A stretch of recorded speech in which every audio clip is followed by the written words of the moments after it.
You have data everywhere, but is it working together?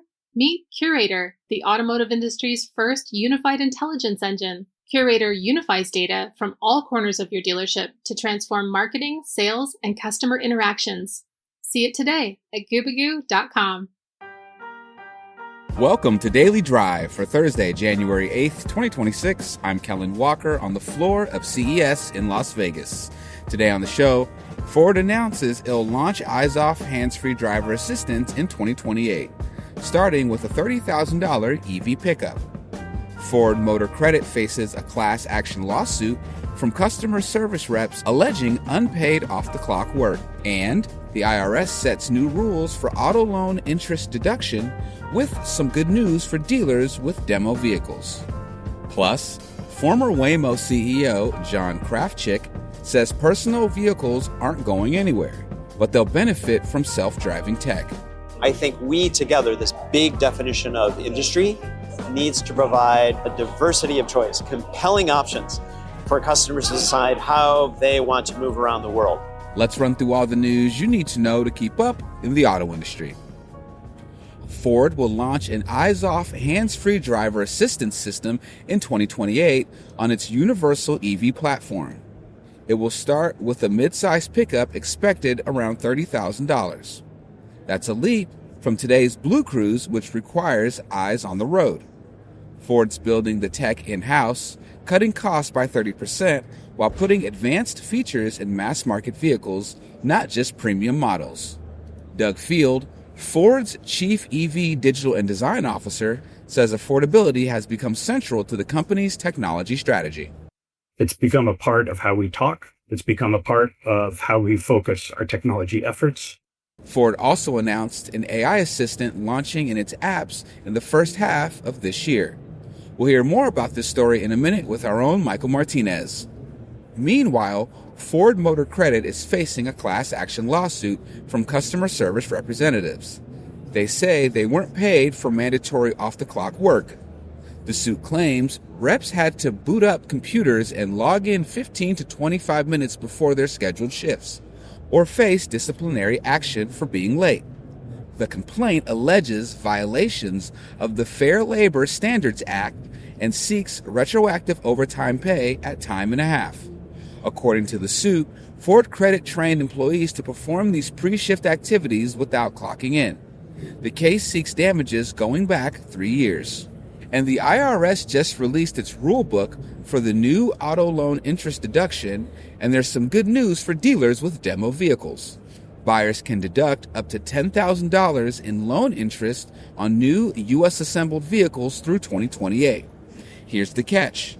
The vehicle has to be new, but the IRS says that includes dealer demos, as long as you didn't title or register them first. Every returned vehicle can qualify if the customer brought them back within 30 days. The IRS is taking public comment through February 2nd, so there's still time to weigh in on the details. And those are today's headlines. You can find more details on all those stories at autonews.com. Ford's announcement about eyes-off driving technology put it in direct competition with GM, which announced similar plans in October for its Cadillac Escalade IQ. Our own Michael Martinez covers Ford for Automotive News. Mike, welcome back to Daily Drive. Thanks for having me. So, Mike, what's significant about Ford's approach here? They're launching this on a $30,000 truck rather than a premium model like GM is doing with the Escalade IQ. Yeah, Kel, that's pretty interesting because typically, whether it's autonomous vehicle technology or any technology on new vehicles, automakers tend to roll it out on the higher priced models, on the luxury brands even, because of the price. And it's a way to absorb some of the price that goes into the software or the hardware involved in that particular feature. Ford's doing the opposite. They're going to have it on their $30,000 electric vehicle platform. It's going to have underpin a midsize pickup here first in 2028. And you could chalk that up to the fact that they're doing everything in-house, from the software to the hardware. Doug Field at Ford said that allows them to reduce costs as much as 30% compared to buying something off the shelf from a supplier. So Ford seems to believe it has the costs in check to offer this on its lowest priced vehicle.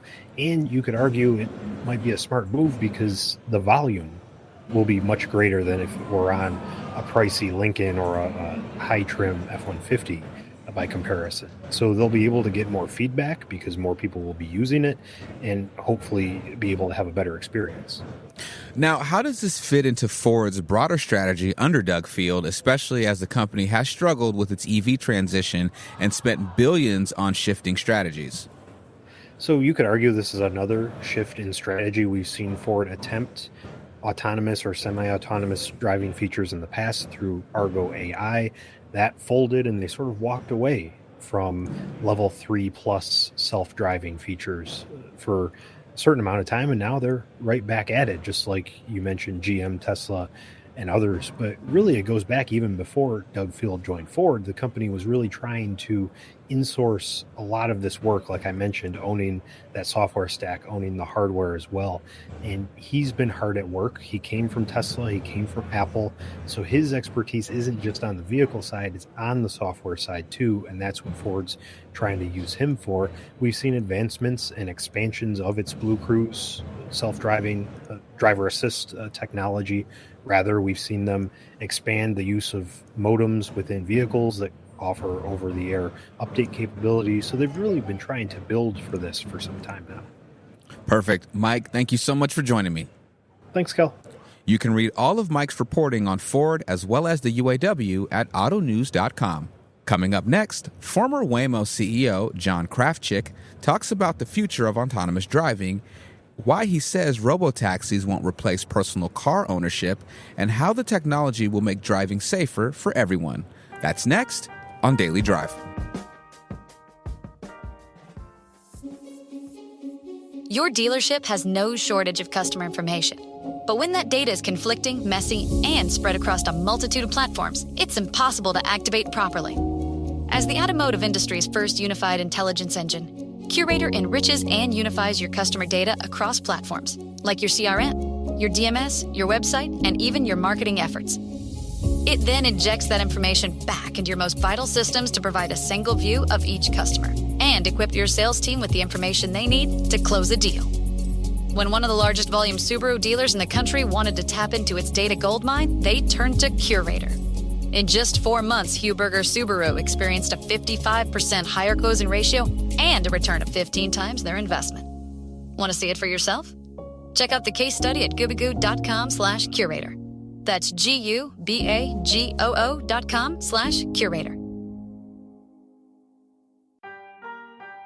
Welcome back to Daily Drive. I'm Kellen Walker.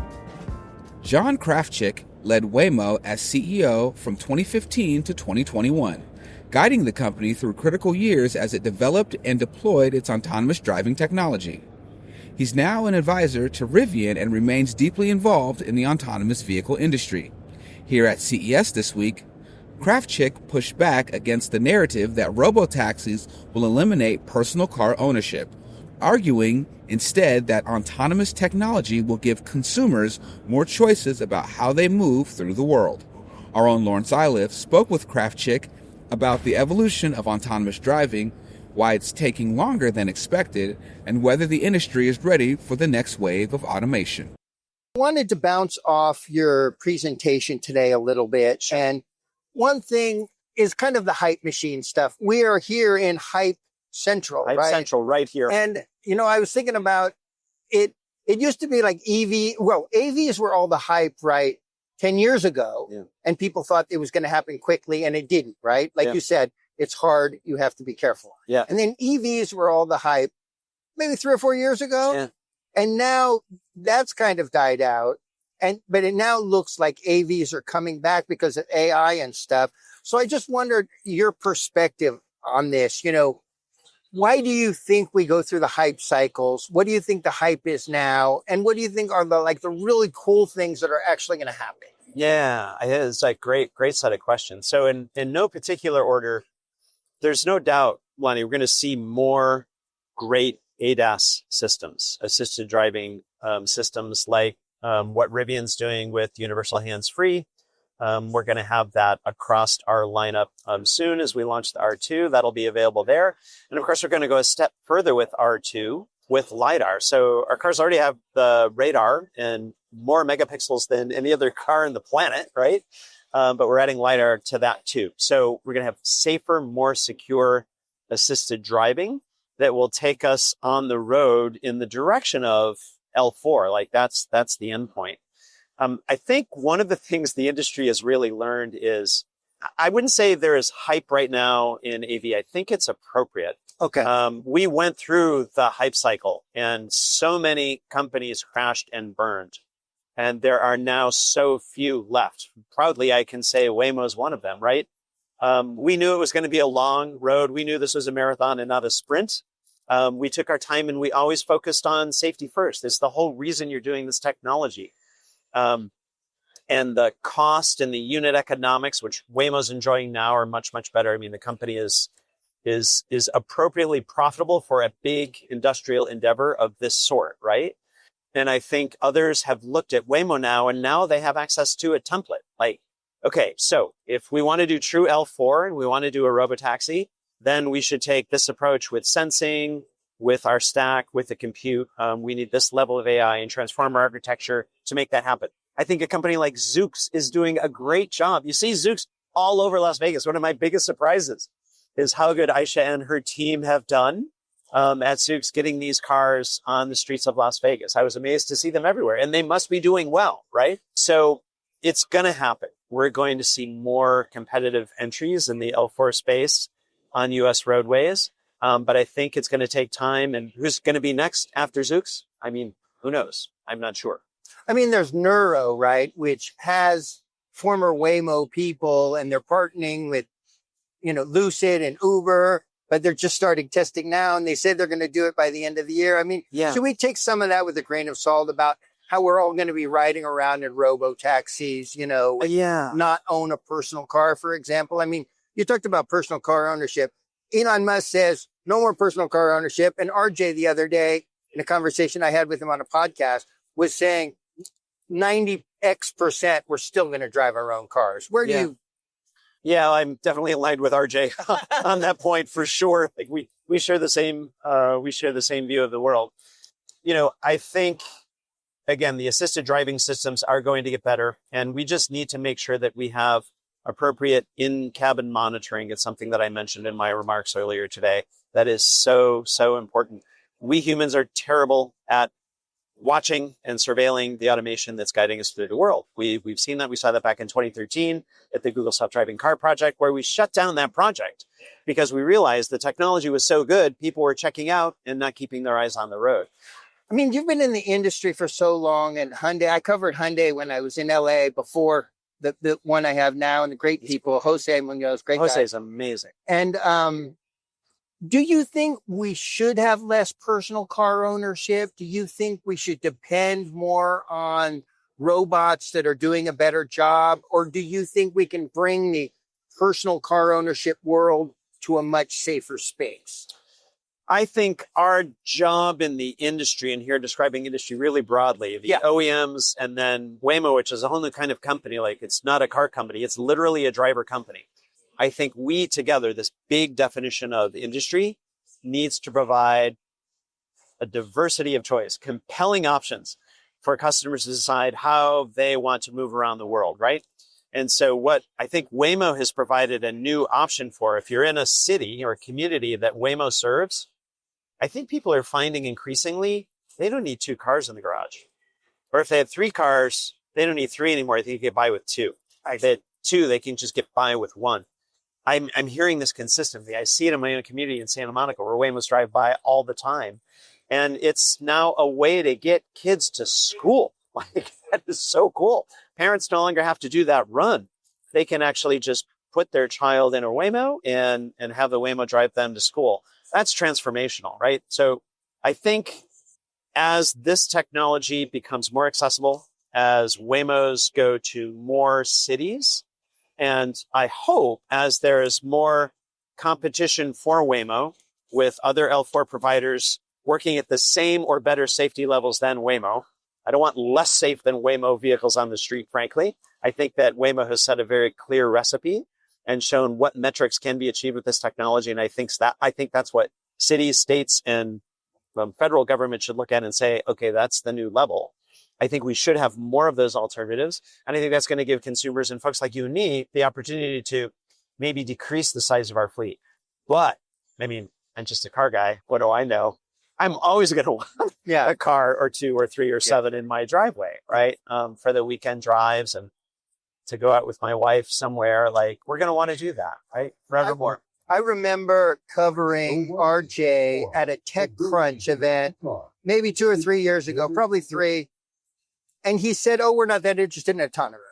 We're interested in our other things. Obviously, they were still building their brand and stuff. Yeah. And now they're all in on autonomy, and you hear Lucid and you hear other people, GM with Cruise is going to like blend that in.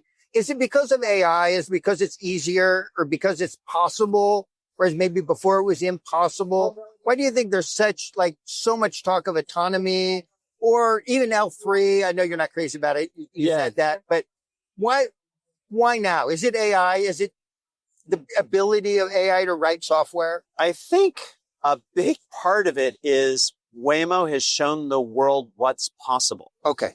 And again, this transformational feeling that we humans go through on our first Waymo ride, it's magical. And you see it all the time on social media, like folks enjoying their first Waymo ride and they're comparing it to a Disney experience or a spa experience and they can't believe it. And it's magic. And suddenly it becomes a part of their life. And so OEMs around the world, executives in all these companies have experienced that as well. And they're like, whoa, this is a transformational moment. I need to be a part of that.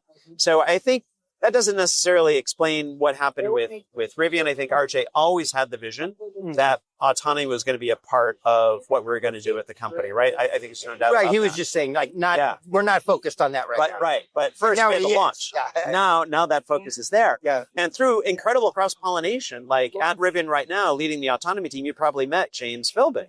Yeah. Who is one of the key leads at Waymo, taking the 4th generation technology, which was on the Pacifica, to the 5th generation, much more generalized, scalable technology that you see on the Jaguar I-Paces. James was a big part of that. So he knew how to do it.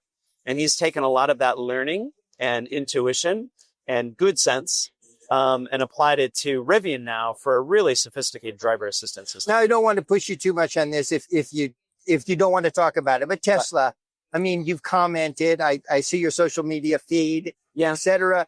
I mean, this idea that they're just going to flip a switch and there's going to be millions of cars. I mean, is it just a hype machine? Is it not grounded in reality? Or could there be some incredible AI development that could make it happen? It's just a personal thing, right? I've always believed in don't judge me by what I say, judge me by what I achieve and do. And for Tesla, it's been 10 years of they've said these things and these things haven't happened. It's been 10 years. That's a decade of broken promises. There should be some accountability for that, I believe. And I think the idea that, suddenly next week or 2 months from now or 3 months from now or 6 months from now, it's going to be solved. We would be naive. Anyone watching the space would be naive to think that's true. What are some of the physics behind that, though? Because there are physics behind it. So one clear first principle about autonomous driving is you want as much data as possible. Everyone in the space agrees on this.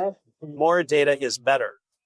Think about the data as the data that an individual car collects as it moves around the world.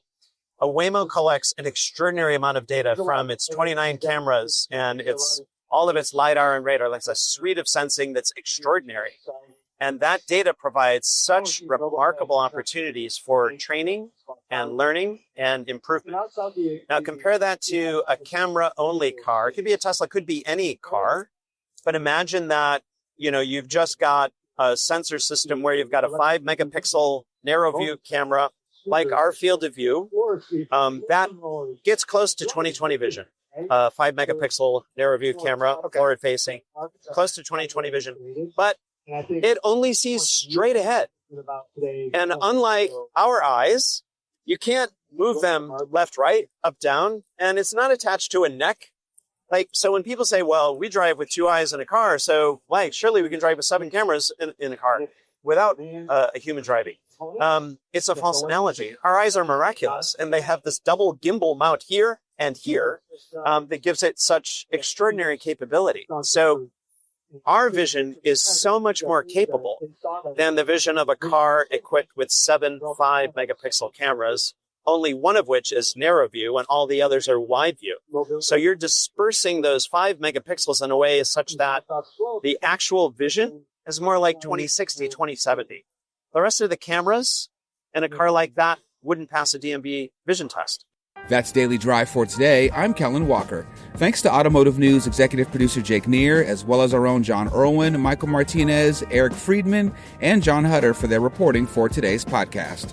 You can get the latest news on Ford's autonomous driving plans, the future of personal car ownership, and everything happening in the auto industry at autonews.com. Come back tomorrow for an excerpt from our CES live stream this week, diving into the trends and news from this week in Las Vegas. I've heard some really skeptical voices who say like there's this incredible hype machine that in 2 years your car will drive you around and you'll be in the back seat, that robots are going to be building everything.